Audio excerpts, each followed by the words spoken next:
Here are the answers to the top 25 most Googled questions about the orchestra. Number 1. Why does the orchestra need a conductor? This was the number 1 most asked question. I found a bunch of different variations of this same question. What's the point of a conductor? Why does the orchestra need a conductor? What does the conductor do? It's clear that Google thinks that the conductor is not necessary. So why do we, as musicians, need a conductor? Well, we need somebody to bow at the end and take all the credit. Just kidding. So the basic answer is yes. In most cases, the orchestra needs a conductor. Back in the day, around the 1600s or so, a conductor was not a common thing. Usually the principal violin, called the concertmaster, would lead the ensemble. That is because the ensembles were relatively small and the music was much less complicated. As orchestra music progressed through the Baroque, the Classical, the Romantic, and beyond, the music became longer, more complicated, and the ensembles that played that music became bigger and bigger. Because of all these factors, the music became much more difficult to perform successfully. The number 1 job of the conductor is to keep the ensemble together. When there are less musicians on stage, it is easier to stay together. It's much easier to lock in with 5 people than it is with 100 people. Not to mention the physical distance between some of the players on the stage.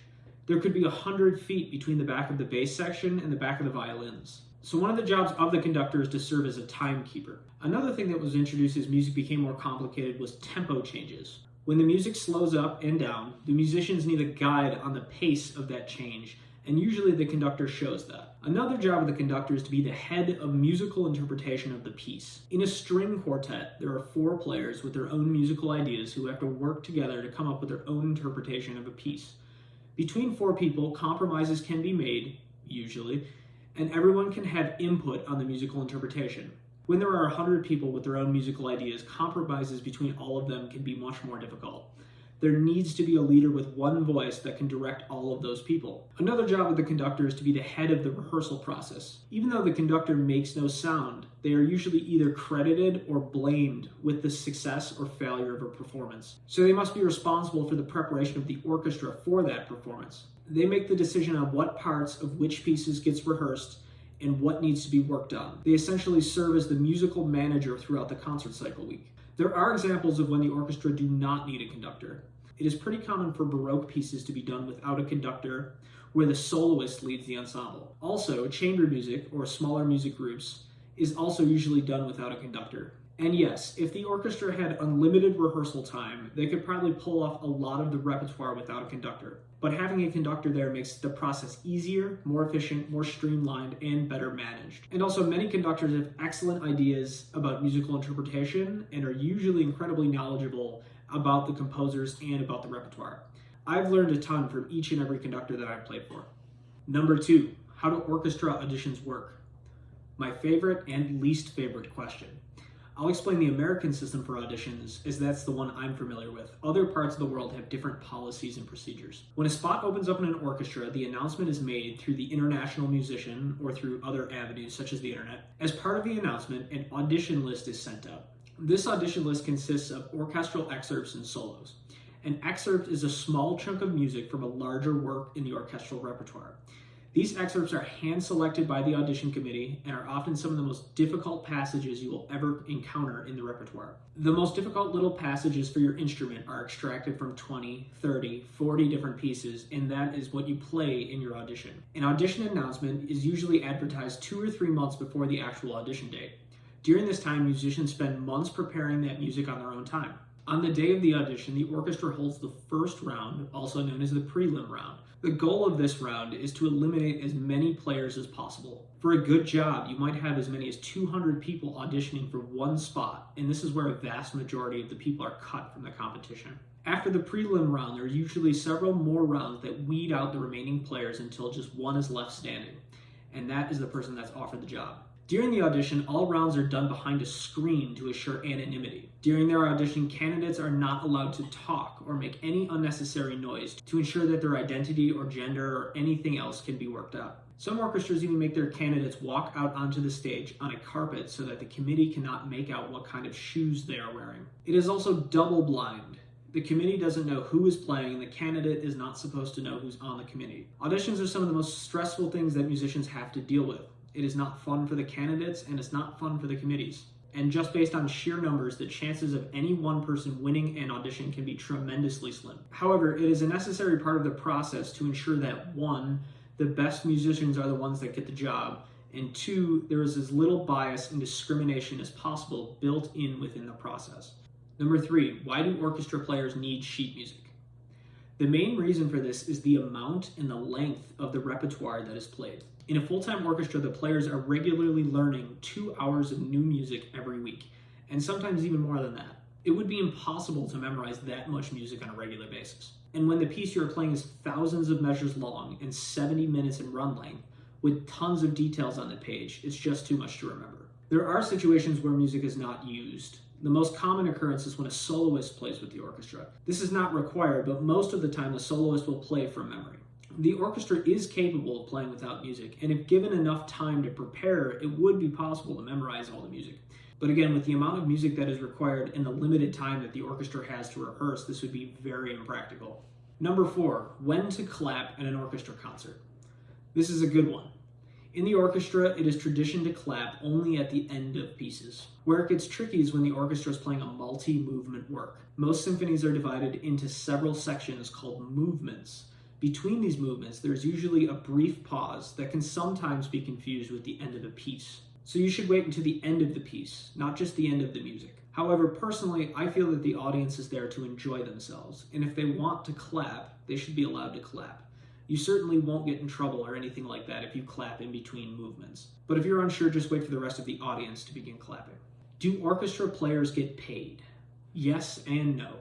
Depends on what kind of orchestra you are attending. If it is a community orchestra, a majority of the players will be volunteers.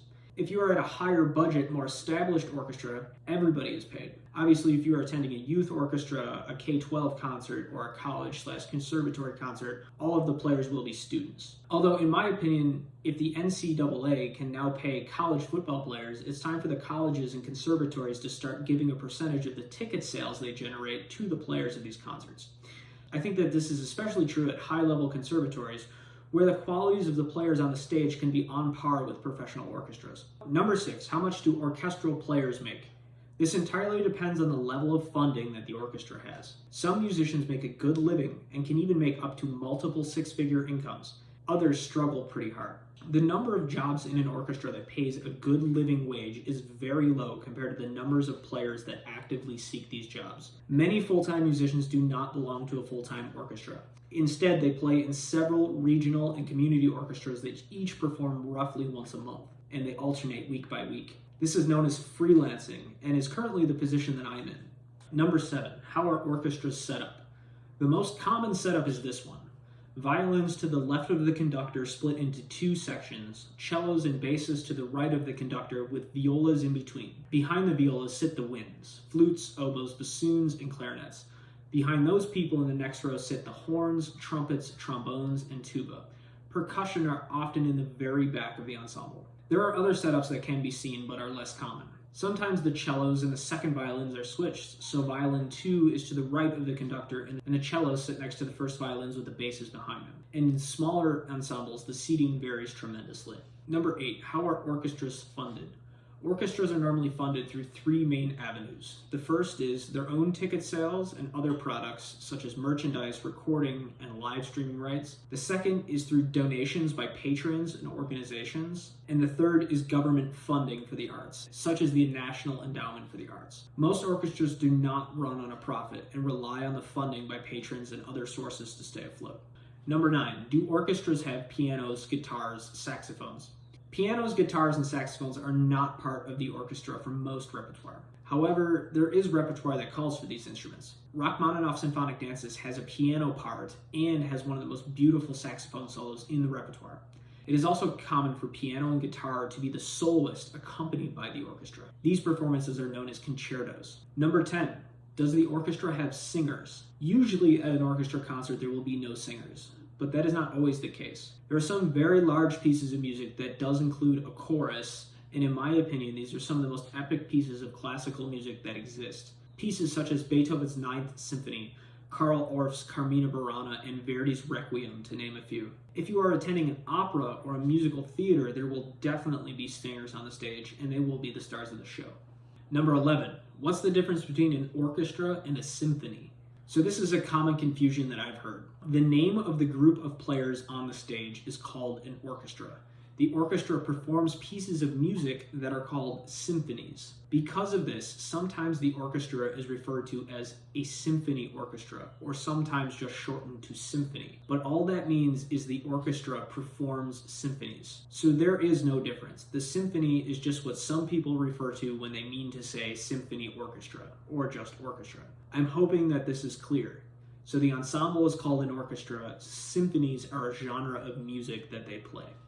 Number 12, how are orchestras and concert bands different? The biggest difference is that the orchestra includes a section of strings and the concert band does not. The concert band will occasionally have a double bass player on stage, but the rest of the string section will be missing. The concert band also features a saxophone section, which is not common in the orchestra. And because of the lack of strings, the overall sound of both ensembles is quite different. Number 13, can orchestra and band play together? Well, they kind of already do. Most of the instruments in the concert band are already present in the orchestra. Winds, brass, and percussion are present in both ensembles. The band does have some extra instruments, such as saxophones that I mentioned before, that can be added to the orchestra from time to time. Also, if they were referring to a rock band in this question, the answer is still yes. Some of the most popular shows include rock bands, such as Metallica, being backed up by an orchestra.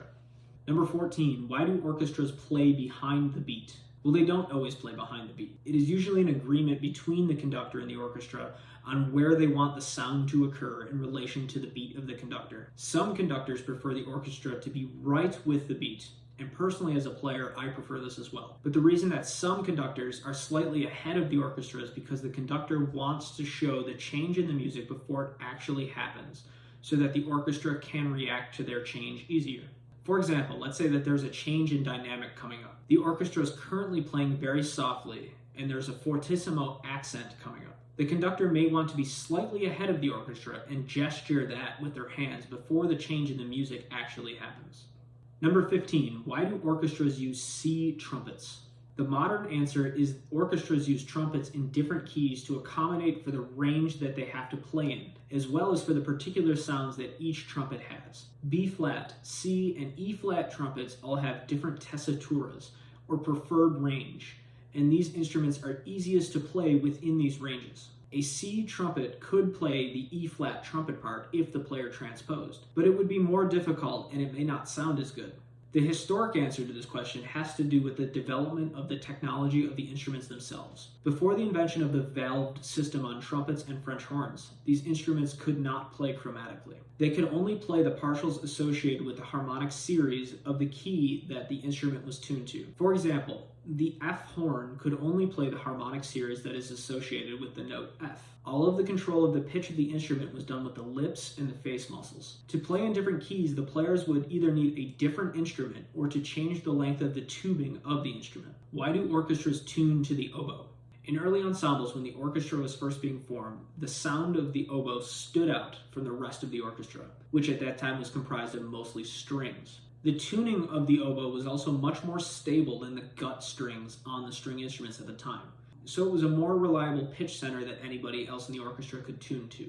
One exception to this rule is commonly observed. When the soloist of the orchestra is playing an instrument with a fixed tuning, such as a piano, the oboist must first tune to the piano, and then the rest of the orchestra has to tune to the oboe. Number 17, why do orchestras tune to A440?